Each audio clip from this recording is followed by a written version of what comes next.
ඒක පරිසරයෙන් සිදුවෙන කරුණක්. ඒක වැරද්දක් තේරෙන්නේ නැහැ. ඒකට හුරු වෙන එකයි අර වෙන්නේ.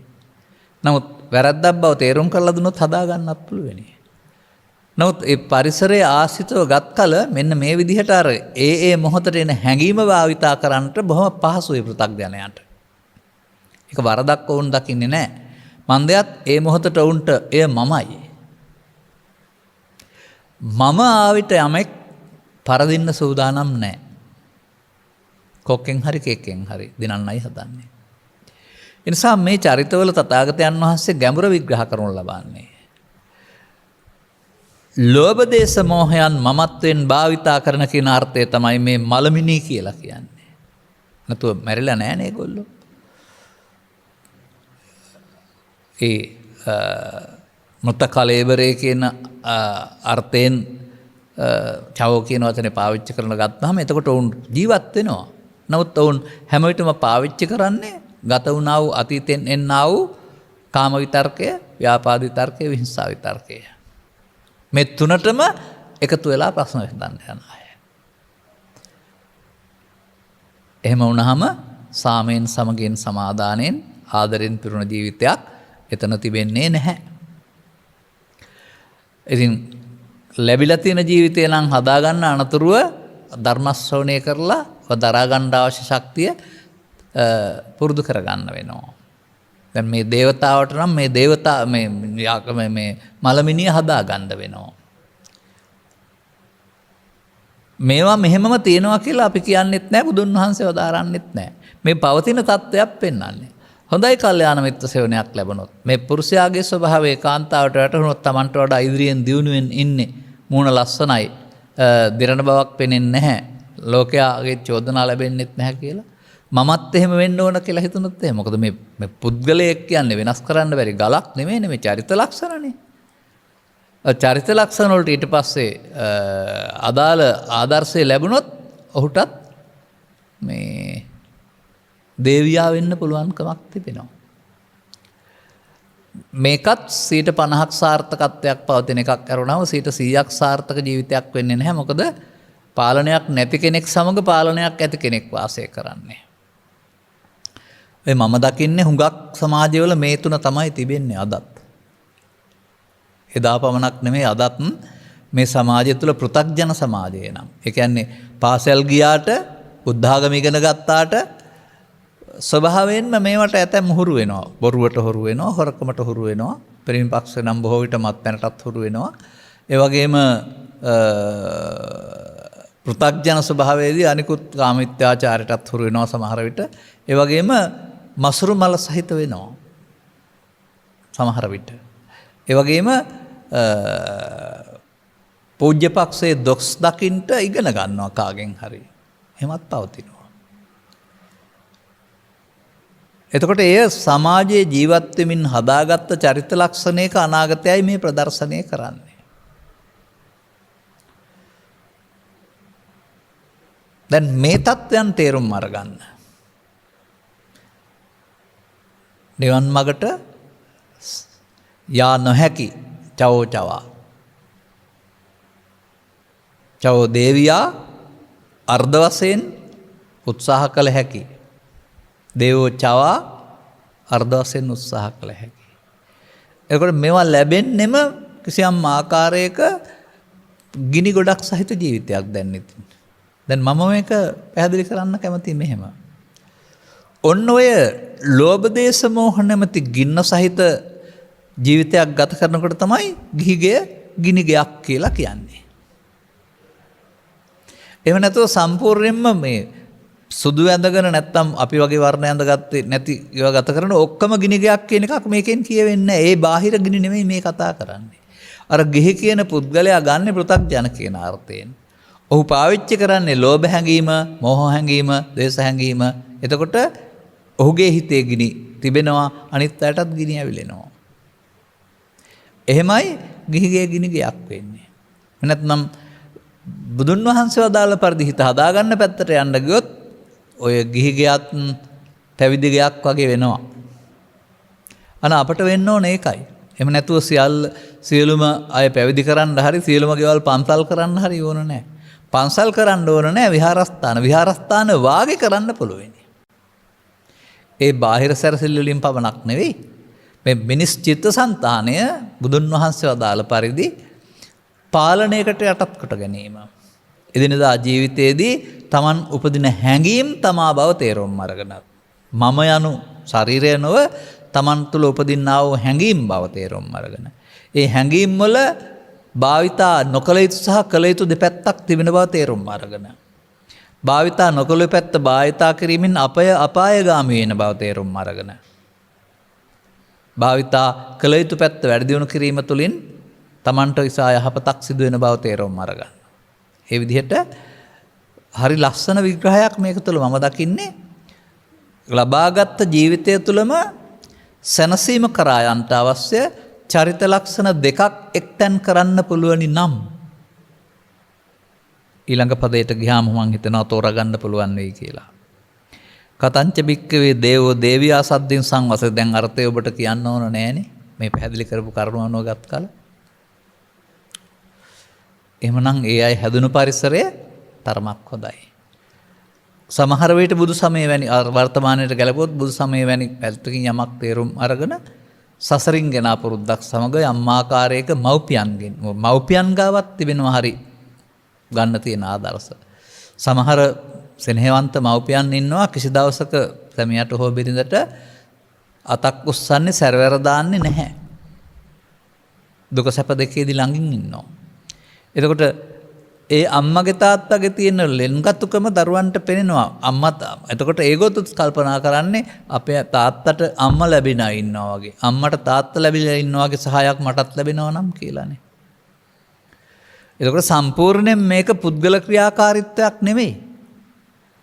පුද්ගලයා කායික වුණාට ක්‍රියාකාරීත්වය චිත්තචෛතසික ක්‍රියාකාරීත්වයක්. චිත්තචෛතසික ක්‍රියාකාරීත්වය ඕනෑ තරම් වෙනස් කරන්න පුළුවන්. හොඳම පැත්තටත් වෙනස් කරන්න පුළුවන් නරකම පැත්තටත් වෙනස් කරන්න පුළුවන්. අන්න මේ නරකම පැත්තට වෙනස් කරන පාර තමයි මත්පැන් පානය ධාදුරාචාරය කියලා කියන්නේ.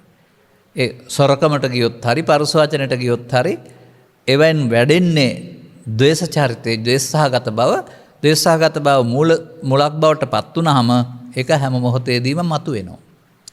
මතුවුනහම ඔහු ළඟ ඉන්න උගතා බුද්ධිමතා මහත්මතා නැත්තම් නොවන මහත්මයා යට වෙනවා. ද්වේෂයට. කාටවත් යට වෙනව නෙවෙයි. Taman දියුණු කරගත්ත Taman ලබාගත්ත ඒ සියල්ල යට වෙනවා. අපි කියමුකෝ මහාචාර්යවරයෙක් වෙන්න පුළුවනි, නළුවෙක් වෙන්න පුළුවනි, දේශපාලනඥයෙක් වෙන්න පුළුවන්, ගුරුවරයෙක් වෙන්න පුළුවනි. ඒ වගේ Taman ලබාගත්ත පුජ්‍යපක්ෂ කෙනෙක් වෙන්න පුළුවනි. ඕන කෙනෙකුට. නමුත් අර ගති ලක්ෂණේ පුරුදු වෙලා තිබුණොත් එහෙම මේ සියල්ල යට වෙලා අරක ඉස්මතු වෙනවා.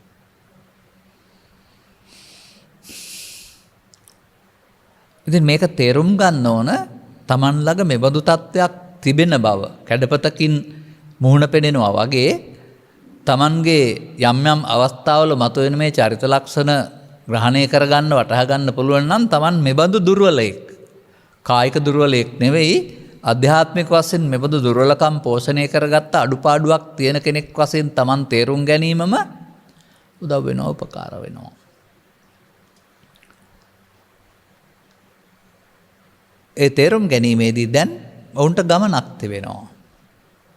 මේ දේවදේවියා සද්දින් සඳහා විශේෂ ගමනක් තිබෙනවා.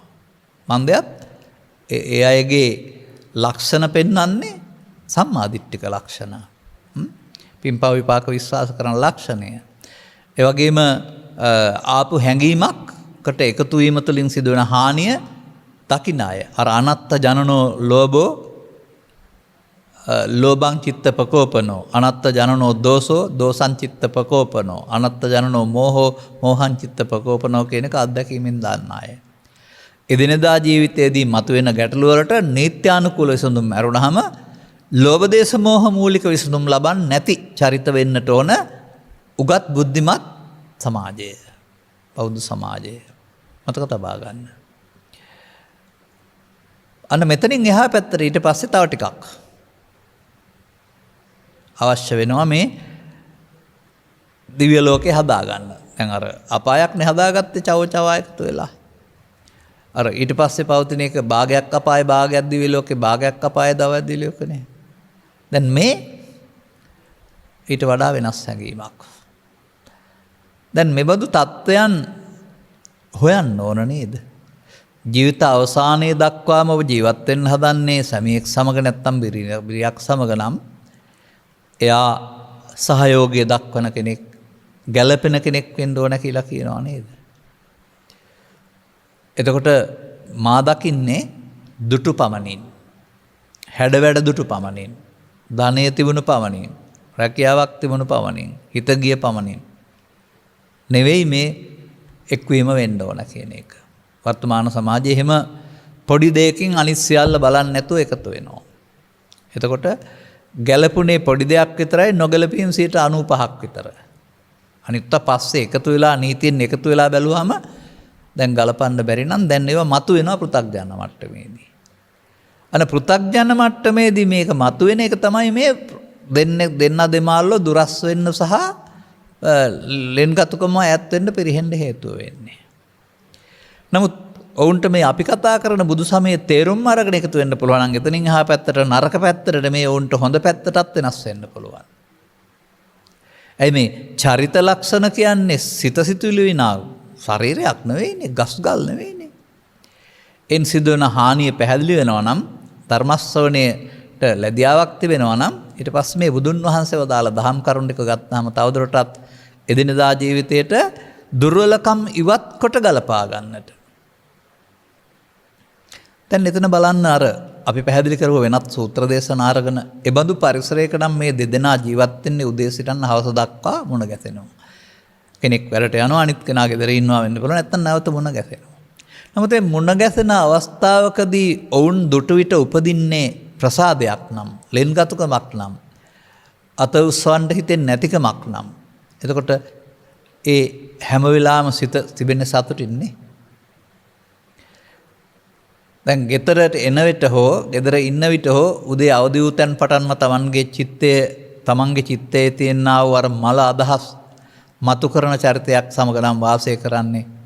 දැන් තේරෙනවද මේ මිනිසුන් තමන් ගත කරන ජීවිතේ අපායක් බවට පත් කරගන්න ආකාරය? ඉතින් මට මතක් වෙනවා මිනිසාමයි ලෝ දෙවියන් වන්නේ, මිනිසාමයි ලෝ තිරිසන් වන්නේ කියන ගීපදයක්. කය නොවේයි මේ ක්‍රියාකාරීත්වය මේ පැහැදිලි කරන්නේ. එතන මේ ක්‍රියාකාරීත්වයට මුල් තැනක් බුදු සමය දෙනවා. කයේ හෝ වචනේ ක්‍රියාකාරීත්වයේ මූලිකත්වය සිතේ. සිත බොහෝ විට ලෝභ දේශ මොහ මූලික සිත් නොවන අලෝභ දේශ මොහ මූලික සිත්. වඩ කුසල සිත් කියලා කතා කරනවා. අන්න භාවිතා කරන්න ඕනේ ඒකයි. සම්මාදෘෂ්ටික වාසය කරනවායි කියලා කියන්නේ. එබඳු තත්ත්වයක් යටතේදී තවදුරටත් ධර්මශ්‍රවණය කිරීමේදී එහෙම නැත්නම් අසුරු කිරීමේදී ඔවුන්ට තවදුරටත් චිත්තාභ්‍යන්තරේ පවතිනා වූ මේ දුර්වලකම් පෙනෙනවා.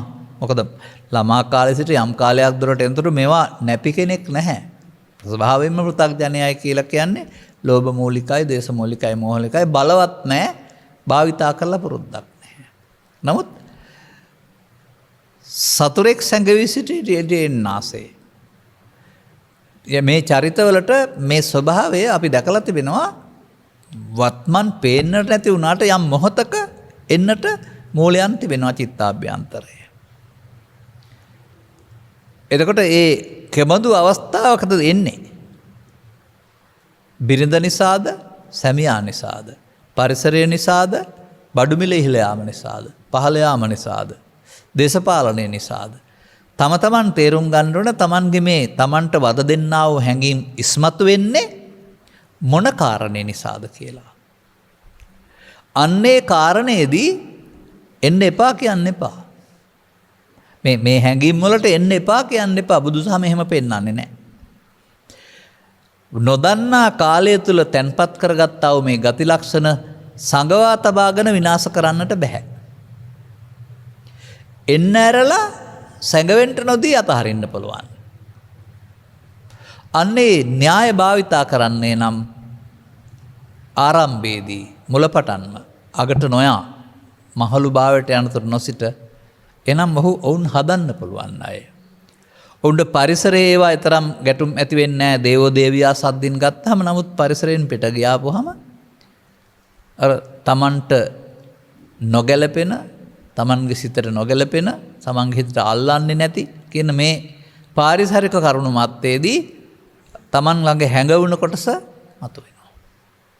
නමුත් gedara වාසය කරන්නේ මෙහෙම නම් එතකොට ඒ gedara සාමාන්‍යයෙන් ඔබ තේරුම් ගත්ත භාෂාවෙන් කියනවා නම් home sweet home වෙලා තියෙන්න පුළුවන්. එතකොට මේ හැම දෙයක්ම කරන්නේ කවුරු කියලාද පෙන්වන්නේ? පුද්ගලයෝද? මාංශ ශරීර සහිත පුද්ගලයෝද? මාංශ ශරීර තුළ තිබෙන්නා වූ හැඟීම්ද? දැන් බුදු සමයෙන් පැහැදිලි කරන්න උත්සාහ කරන්නේ මාංශ ශරීරවල තිබෙනා වූ හැඟීම් යහපත් කර ගැනීම තුළ ජීවිතේ වඩා සුන්දර වෙන බවයි. මාංශ ශරීරයට තිබෙන හැඟීම් ලෝභ දේශ මොහ සහිත කර ගැනීම තුළ ජීවිතය මිහිමත අපායක් වෙන බවයි.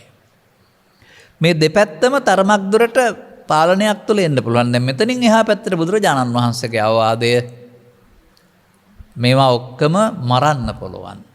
ලෝභය මරන්න පුළුවන්. ද්වේෂය මරන්න පුළුවන්. මෝහය මරන්න පුළුවන්. ඒ වසවිසදීමෙන් හෝ එල්ලා මැරීමකින් නොවේ.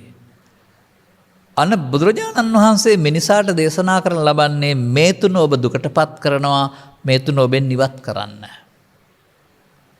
එතකොට අර චවෝ චරිතයේ ඉන්න කිසිවෙකුටත් ඒ தත්ත්වෙදී එක කරන්නම බෑ. ඔහු එතෙන්ට එකතු වෙන්න පුරුදු කරගත්ත කෙනෙක්මයි. දැන් ඔවුන්ගේ චරිතයට අපි යොදන්න. ඔවුන්ගේ දර්ශනයට තමයි ඒ නිත්‍ය සුඛාත්ම කියලා පෙන්වන්නේ. ඔවුන් දන්නේ නැති වුණාට ඒ එන හැඟීමට එකතු වීම තමයි මම වෙනවා, මගේ වෙනවා, මගේ ආත්ම වෙනවා කියලා කියන්නේ. දැන් මේ කාරණා තේරුම් ගත්තාම ජීවිත අවසානයේ දක්වා ගත කරන ජීවිතයක් ගත කරන්නට තෝරා ගැනීම වැදගත් වෙනවානේ. තෝරා ගන්න ඉන්න අයට විශේෂයෙන්. මොකද මේ ලෝකේ තනියෙන් ඉන්න කියලාත් නැහැනේ සාමාන්‍ය සමාජයේදී. මගේ තේරුම් ගැනීමට අනුවගත කළ ස්වාභාවික ස්වභාව ධර්ම පරිසරය විසින්ම 50ට 50 තමයි ස්ත්‍රී පුරුෂ සමාජයට දායාද කරලා තිබෙන්නේ. එහෙනම් ඔවුන්ට ලබා දී තිබෙන හැකියාව අනුවගත කළත් තවත් එක්කෙනෙක් සමග තමයි ජීවත් වෙන්න ඕන. ඒක පාපයක් හරි වරදක් වශයෙන් මම දකින්නේ නැහැ. නමුත් ඒ පුද්ගලයා ඒක රාග, දේශ, මොහ කරගත්තාම පාපේ වරද බවට පත් කරගන්නවා. එහෙම නැත්නම් ලෙන්ගතුකම තුළ අපි දකින්නේ නැහැ ඒක ජීවන ගමනට බාධාවක් කියලා.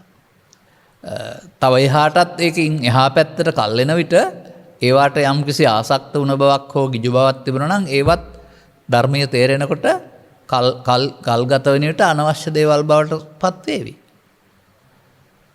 ඒ බුදු කාරණාවලදී ඊටු කොට සාදන්න ඒ තරම් වෙලා යන්නේ නැහැ. ඒ නිසා මේ ජීවිතය ආරම්භයෙන් පටන් අරන් ලෝභ දේශම බලවත් වී දුකටපත් වී මෙයාන ජීවිතයක් බවට පත් කරගන්න එක තමයි ජීවිතයක ඛේද වාචකය චවෝ චරිතය. චවෝ හරි චවා හරි චරිතය. ජීවිතය ආරම්භ වී මදක් දුරක් වෙන විට මේවා වැඩි දියුණු වෙනකොට එහි ආදීනව තේරුම් අරගෙන ඒවා ඉවත් කරගනිමින් ගත කරන්න පුළුවන් ජීවිතයක්. සැමියා සමග හෝ බිරිඳ සමග හෝ පැවිදි ජීවිතය හෝ රැකියාවේදී හෝ වමාරා දාන්න පුළුවන් ජීවිතයක්. වමාරා දානවා කියලා කියන්නේ. වමාරා දානවා කියන එකේ තේරුම කුස තුල තිබෙන්නේ ගන්න විදිහක් නැහැ, ආවහම එළියට දානවා. මේ ධර්මයේ සඳහා සඳහන් වෙනවා වමාරා දැමූ කෙලෙස් ඇති කියලාත්. එතකොට ඒ කොහොමද වෙන්නේ? ආමාශය තුල තිබී වමාරනවා නෙමෙයිනේ. අන්නර uppannam කාමිතක්කං, uppannam ව්‍යාපාදිතක්කං, uppannam විහිංසාවිතක්කං කියලා කියන්නේ ඒවා වමාරනවා. Taman හදාගත්ත මෝඩකම් ටික අදාළ කරුණු වලදී එළියට එනවා. එදිනෙදා ජීවිතයේදීමයි. දැන් බුදුන් වහන්සේගේ අවවාදය තෙන්ඩ එකතු කරගන්න. ඔබ කරපු වැඩේ බුදුන් වහන්සේ පැහැදිලි කරලා තිබෙනවා. තේරුම් ගත්තේ නැති කෙනෙක් වශයෙන් ඒකට තැන දෙනවා එනකොටම. අදිවාසයේදී. ඒක වැරදි කියලා කල්පනා කරන්නේ නප්පජහති. ඒ නිසා ඒක ඒන් මිදෙන්න ඕන කියලා කල්පනා කරන්නේ නැහැ. ඒක ඒ අන්තවාදී වෙනවා. ඒ නිසා අවසන් කිරීමක් කල්පනා කරන්නේ නැහැ. යලිත් හටගන්න පුළුවන් ආකාරයෙන්ම ඉතුරු කරමින් ප්‍රමාදීව වාසය කරනවා. ඒ මිනිසාගේ පෘථග්ජන ක්‍රියාකාරීත්වයට එරෙහිව තථාගතයන් වහන්සේ වෙන පදයකින් මෙන්න මෙයයි කළ යුත්තේ කියලා පෙන්වනවා ජීවිතේ. ඉතින් මේක තමන් සතු දුර්වලකමට බව තේරෙනවා නම් මෙයයි අපට වද දෙන්නේ කියලා තේරෙනවා නම් බලෙන් උපදවා ගන්නට බැරි බවක් තේරෙනවා නම් උපදින්නට ඕනෑ කියලාත් තේරෙනවා නම් අදාළ කටයුතු කරගෙන යාමේදී දවස පුරා අදාළ තැනකදී අර මගේ පළපුරුදු වචන ටිකෙන් කියනවා නම් සතර ඉරියව්ව තුලදී හෝ අසකනාසය දිවකය සිත භාවිතා කරන අවස්ථාවකදී හෝ නොයසේ නම් ඒවා නිසා උපදින කාම විතර්ක ව්‍යාපාද විතර්ක විහිංසා විතර්කයකදී හෝ ඒ වමාරා දාන්න වෙලාව නේද? එළියට ආවා. ගිල්ලොත් මෙයා පහු මේ ආයසරයක් වෙන්නේ වමාරා දැම්මොත්. මේ තථාගතයන් වහන්සේ මිනිසාට දේශනා කරලා තිබෙන්නේ මේ ටික එnderලා වමාරා දාන්න නේද මේ? එතකොට මේ වමාරා දැමීම වඩනවා කියන එක නේද භාවනා කියන්නේ? නැවත නැවතත් කරන එක නේද අනුපස්සී විහෙරති කියලා කියන්නේ? බලන්නකො ඔබට පැවරෙන රාජකාරිය මුදල් හම්බ කරන එක නවත්තන එකද? රැකියාව කරන එක නවත්තන එකද? නැහැ.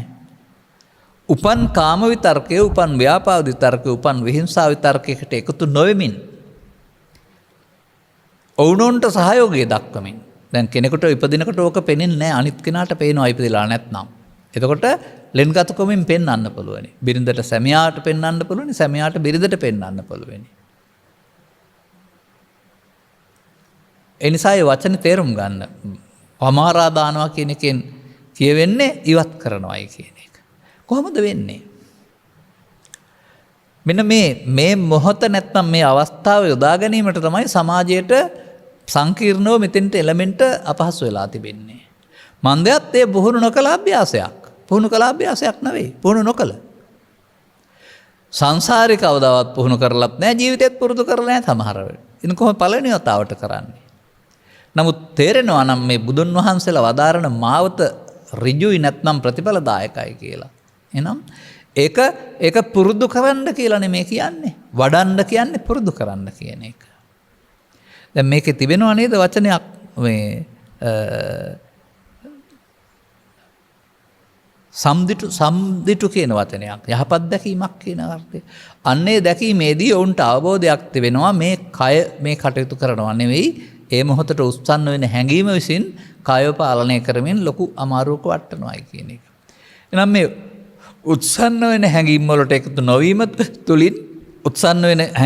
එකතු නොවීම තුලින් හැඟීම් උත්සන්න නොවි සංසිඳවන්නට පාරක් තිබෙනවා.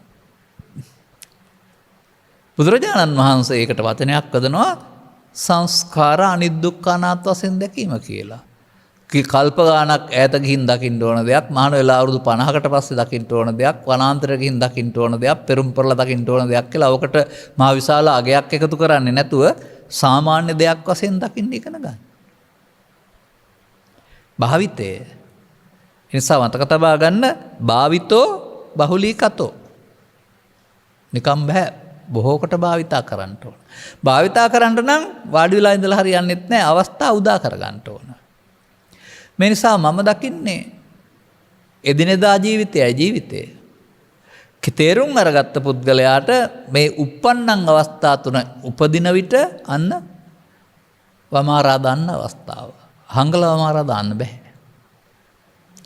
දැන් මෙන්න මේ කටයුත්තට මුල් තැනදී ජීවත් වෙන එක තමයි මේ අපමාද විහාරය කියලා කියන්නේ.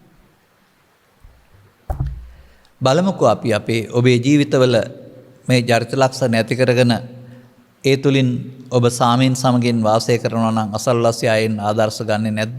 හැදෙන වැඩෙන සිඟිත්තන් ඒ ආදර්ශ ගන්නෙ නැද්ද? දැන් අපිට දරුවන් වශයෙන් හැදෙනකොට අපේ මව්පියන් ළඟ තිබුණා වූ සංහිඳියාව, ගැටුම් රහිත බව, අන්‍යෝන්‍ය උපකාරීත්වය කියන කාරණා පුදුම විදිහට උදා වුණා. එතකොට ඔවුන් ගැටලුවකදී මුහුණ දෙන ආකාරය නැත්නම් ගැටලුවක් හදාගන්න නැති ආකාරය අපට ආදර්ශයක් වෙන්නේ නැද්ද? ඒ නිසා මේක මේ එදිනෙදා ජීවිත සම්බන්ධ කතාවක්. 아무තු දෙයක් නෙවෙයි. එතකොට දැන් ඔබට තේරෙනවද මෙන්න මේක ඉවත් කරගන්න පුළුවන් නම් ගිනි නිවෙන ගයක් වෙනවයි කියලා ගිහි ගිය. ගිනි ගයක් වෙන්නේ නැහැ කියලා. මේ බාහිරේ ඇවිල්ලා ගෑස් ගිනි හරි ෆයර් හරි නෙමෙයි. ලෝභ දේශ මොහ ගිනිනේ.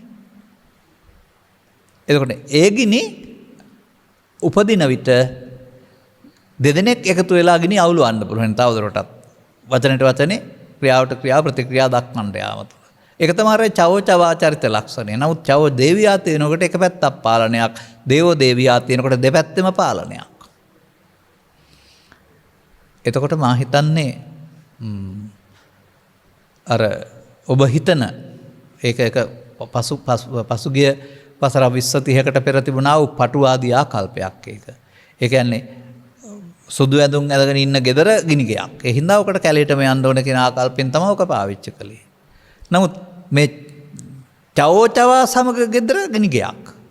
දේව දේවියා සමග ගෙදර ගිනි ගයක් වෙන්න බෑනේ. ඒක අපි මේ කතා කරන මට්ටමේදී මේ වමාරා දැමීමත් පුරුදු කරන අය. දැන් එතකොට ඔවුනුත් යන්නේ ලෝභක්ඛය, දේශක්ඛය, මෝහක්ඛය ප්‍රතිපදාවේ නේද? වර්ධන ප්‍රතිපදාවේ නෙවෙයි නේද? එතකොට ඒ ජීවිතය ලෙන්ගතකමෙන් පිරි, සාමයෙන් පිරි, සමාදානෙන් පිරි ජීවිතයක් බවට පත් වෙනවා නේද? මොකද අර හැඟීම්, උපදින හැඟීම් දැන් නැති වුණාට උපදින්න ඉඩ තිබෙනවා. ඒ වෙලාවට ඒවට එකතු නොවෙන්න අදාළ සතිය වුන් දියුණු කරමින් ඉන්නවා. දැන් මේ ඔස්සේ බලන්න අපට මේ දුරාචාරයට සම්බන්ධ චරිත ලක්ෂණ සමාජගත කරන්නේ නැතිව යොසිලිවන්තව ජීවිත ගත කරන්න පුළුවනි නම් කුමක්ද සිදු වෙන්නේ? මේ මෙහි මත මේ නිවාස තුළම දෙව්ලොවක් හදන්න පුළුවනි. මෙන්න මේ සඳහා කරන ආයෝජනයක් අපි ළඟ පවතින්නේ. මේ සඳහා කරන අවිහිංසාවාදී සටනක් අපි ළඟ තිබෙන්නේ. මොකද කවුරුත් සමග කරන සටනක් නෙවෙයිනේ. කෙලෙස් සමග කරන සටනක් උගන්නන එක. ඒ නිසා මේ මිනිසුන්ට කළ හැකි දෙයක් මේක පුරුදු කරන්න ඕන කාරණයක් කියලා අමාරු කාරණයකින් අයින් කරලා ලෙහෙසි තැනකට අරන් ඇවිදින් ජීවත් වෙනකොටම අනුගමනීය ප්‍රතිපදාවක් බවට පත් කරන්නට දැනුවත් වෙන්න ඕන මව්පියන්, සහෝදර සහෝදරියන්, අනාගත පරපුරන දූ දරුවන් හැම දෙනාටම ජීවිතය තුළ පවතිනා වූ අනුගමනීය ප්‍රතිපදාවක් වශයෙන්. අදාළ කරුණු තේරුම් ගනිමින් ඔබෙන්, ඔබ මවක් හෝ පියෙක් වශයෙන් හරි, ගුරුවරයෙක් වශයෙන් හරි ඔබෙන් සමාජයට ලැබිය යුතු මේ ආදර්ශය කරුණ වටහාගෙන ආදර්ශයෙන් ලබා දෙමින් මේ සමාජය පිස්සංකොටුවක් බවට පත්වීමෙන් ගලවගෙන සාමයෙන් සමගියෙන් ජීවත් වෙන මිනිස් සමාජයක් බවට පත් කරන්නට මෙම කරුණු පැහැදිලි කිරීම උපනිශ්‍රේවායි කියන සුභාශිංසනය කරමින් මම මේ ධර්මානුශාසනාව මෙසේ අවසන් කරනු ලබනවා. දායකත්වයේදී මේ උතුම් ධර්මදේශනය සඳහා සදැහැති දායකත්වයේ දරනු ලබන්නේ අංක 136 1 ජම්බුගස් මුල්ල මාවත නුගේගොඩ පදිංචි චන්ද්‍රලතා බුලත් සිංහල මෑණියන්, ගයන් බුද්ධික රතුයිතාන පුතණුවන්, සමුදිකා රතුයිතාන දියණිය සහ නිශාන්ත හේමරත්න බෑනා යන අය විසිනි. පවුලේ අය. අරමුණු අතර මෙම ධර්මදේශනෙන් ජනිත වන්නා වූ පුණ්‍ය සංස්කාරයන් මීට වසර 7කට පෙර මිය පරලෝකීය රංජිත් රුවසිංහ රතුයිතාන පියාණන්ට සහ සියලුම සංසාරගත මිය පරලෝකීය ඥාතීන්ට අනුමෝදන් වේවා. පින් බලාපොරොත්තු වෙන අයට සියලුම වෙන්නේ නැහැ. ඔවුන්ට මතු භවයේ මිනිසත් බවක් ලබාගෙන අනුගමනීය ප්‍රතිපදාවක් තුළ නිවන් මඟ හෙළි කරගන්න හේතු වේවා කියලා ප්‍රාර්ථනා කරන්න. සුජීවත්ව සිටින සියලුම දෙනාටත් නිදුක් නිරෝගී දීර්ඝාස ලැබී උතුම් ධර්මාවබෝධයේ පිණිස මෙම කුසලයේ වගේම ධර්මස්සවණේ හේතු ආසනාව වේවා. මේක අවබෝධයෙන් කරන්න ඕන පාරක්නේ. ඒ නිසා අවබෝධයයි කොහෙන් හරි ලැබෙන්න ඕන. සුජීවත්ව සිටින සියලු දෙනාට නිදුක් නිරෝගී දීර්ඝාස ලැබී උතුම් ධර්මාවබෝධයේ පිණිස මෙම කුසලයේ හේතු පාරමිතාවක් වේවා. එසේම ගෞරවනීය දේශකයන් වහන්සේලාට නිදුක් නිරෝගී චිර ජීවනයේ සැලසේවා. ඔබේ යහපත් පැතුම් සඵල වේවා කියලා ප්‍රාර්ථනා කරන අතර ඔබටත් මේ ගත කරන ජීවිතය තුළම ඔබ නෙවෙයි මේ අවුල් ඇති කරන්නේ ලෝභ දේශ මොහ කියලා තේරුම් අරගෙන ඒවායේ අනිත්‍ය සරණින් දුරස් කරගෙන ලස්සන ජීවිතයක් ගත කරන්නට නැත්නම් නිවන සැනසෙන මං පෙත්වර කරගන්න හේතු ඒවායි අපද ප්‍රාර්ථනා කරනවා. සබ්බිහිතයෝ වජ්ජන්තු සබ්බ රෝගෝ විනස්සතු මාතේ බවත් අන්තරායෝ සුඛී දීඝායුකෝ භව හැම දිනාටම තෙරුවන් සරණයි. මෝහක්ඛයෝ නිබ්බානං